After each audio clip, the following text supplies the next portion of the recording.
তিরমিজি শরীফের হাদিস, হাদিস নাম্বার 2346 নম্বর হাদিস। قال رسول الله صلى الله عليه وسلم من أصبح منكم آمنا في سربه।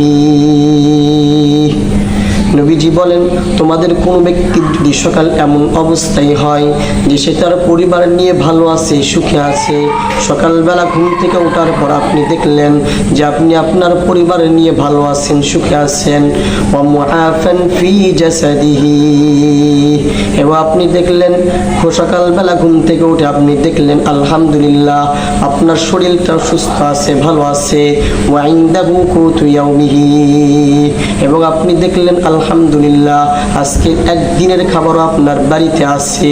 আল্লাহর নবী ঘোষণা করছেন ওই ব্যক্তির জন্য কেমন যেন দুনিয়ার সমস্ত কল্যাণগুলোকে আল্লাহ রাব্বুল আলামিন একত্রিত করে দিয়েছেন।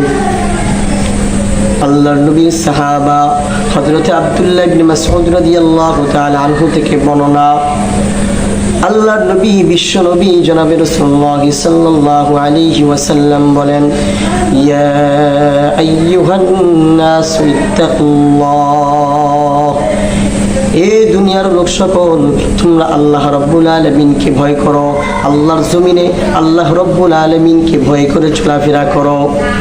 এই হাদিসের শেষ অংশে নবীর সাহাবা হযরত আব্দুল্লাহ ইবনে মাসউদ রাদিয়াল্লাহু তাআলা আনহু বলেন, লা ইয়াহমিলান্নাকুম ইস্তিতা'ir রিজকি আন তাতলুবুহু বিমাআসিল্লাহ, হালাল পথে রিজিক উপার্জন করতে যদি ওই রিজিকটা তোমার কাছে আসতে যদি দেরি হয়ে যায়, তাহলে এই দেরি হওয়াটা যেন তোমাকে গুনাহের মাধ্যমে দ্রুত রিজিক উপার্জন করার প্রতি উদ্বুদ্ধ না করে। এ মুসলমান ভাইরা আমার, আল্লাহর নবীর সাহাবীর একটি ঘটনা আপনাদেরকে শোনাই। হযরতে আবু সাঈদ খুদরি রাদিয়াল্লাহু তাআলা আনহু থেকে বর্ণিত, আল্লাহর নবী বিশ্ব নবী জনাবে রাসূলুল্লাহ সাল্লাল্লাহু আলাইহি ওয়াসাল্লাম মসজিদের মধ্যে প্রবেশ করলেন। নবীজি মসজিদের মধ্যে প্রবেশ করার পর হঠাৎ আল্লাহর নবী দেখলেন নবীর সাহাবা হযরতে আবু উমামা রাদিয়াল্লাহু তাআলা আনহু মসজিদের মধ্যে বসা। আল্লাহর নবী হযরতে আবু উমামা রাদিয়াল্লাহু তাআলা আনহু বললেন, ইয়া আবা উমামা, ইয়া আবু উমামা, নামাজের সময় ছাড়া অসময়ে তুমি মসজিদের মধ্যে কেন বসা? আল্লাহর নবীর সাহাবা জবাব দেয়, ইয়া রাসূলুল্লাহ, খুব পেরেশানিতে আছি, ঋণগ্রস্ত হয়ে গেছি, কোনো কিছু ভালো লাগছে না, দিলের মধ্যে খুব ব্যথা, তাই আল্লাহর ঘর মসজিদের মধ্যে বসে আছি। এই হাদিস দ্বারা স্পষ্ট হয়ে যায় নবীর সাহাবারা বিপদে পড়লে আল্লাহর ঘর মসজিদের মধ্যে যাইতেন, এমনকি আল্লাহর নবীও বিপদে পড়লে আল্লাহর ঘর মসজিদের মধ্যে যাইতেন, যেটা এই হাদিস দ্বারা স্পষ্ট হয়ে যায়। আজকে অনেকেই হুজুরদেরকে বলে যে মোল্লার দৌড় মসজিদ পর্যন্ত, তো কেউ যদি আমাদেরকে বলে, হুজুরদেরকে কেউ যদি বলে যে মোল্লার দৌড় মসজিদ পর্যন্ত, তো বলবেন আলহামদুলিল্লাহ, এটা তো বলে না যে মোল্লার দৌড় সিনেমা হল পর্যন্ত।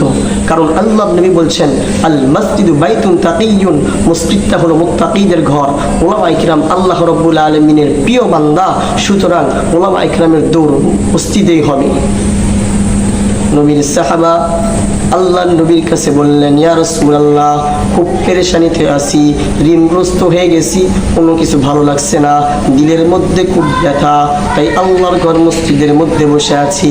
আল্লাহর নবী বিশ্ব নবী জনাবে রাসূলুল্লাহ সাল্লাল্লাহু আলাইহি ওয়াসাল্লাম বললেন, এ আমার সাহাবা, আমি কি তোমাকে এমন কিছু কালিমা শিখিয়ে দিব না? এই কালিমাগুলো যদি তুমি আল্লাহর কাছে বর্ণনা করো, আল্লাহর কাছে যদি তুমি বলো, তাহলে আল্লাহ রাব্বুল আলামিন তোমার সমস্ত পেরেশানিগুলোকে আল্লাহ দূর করে দিবে, তোমার ঋণ আদায়ের ব্যবস্থাও আল্লাহ রাব্বুল আলামিন করে দিবে, তোমার দিলের সমস্ত দুঃখ বেদনাগুলোকে আল্লাহ রাব্বুল আলামিন দূর করে দিবে। নবীর সাহাবা বলে, ইয়া রাসূলুল্লাহ, এমন আমলই তো আমার দরকার।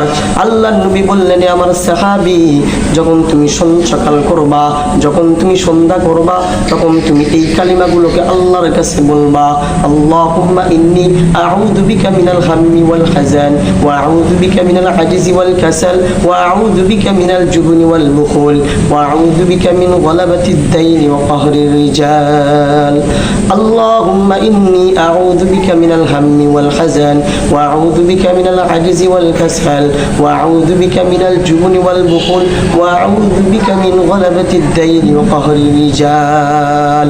নবীর সাহাবা বলে বেশি দিন লাগে নাই, মাত্র কয়েকদিন আল্লাহর নবীর শিখানো আমলগুলো করেছিলাম।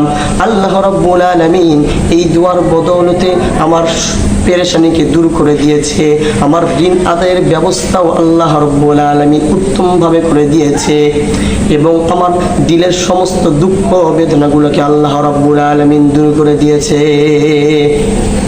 নবীর সাহাবা বলে বেশি দিন লাগে নাই, মাত্র কয়েকদিন আমল করেছিলাম, আল্লাহ রাব্বুল আলামিন আমার সমস্ত পেরেশানিগুলোকে দূর করে দিয়েছে, আমার ঋণ আদায়ের ব্যবস্থা সুন্দরভাবে করে দিয়েছে এবং আমার দিলের সমস্ত দুঃখ বেদনাগুলোকে আল্লাহ রাব্বুল আলামিন দূর করে দিয়েছে। আল্লাহ রাব্বুল আলামিন আমাদেরকেও এই আল্লাহর নবীর বর্ণিত দোয়া সকাল সন্ধ্যায় আমল করার তৌফিক দান করেন।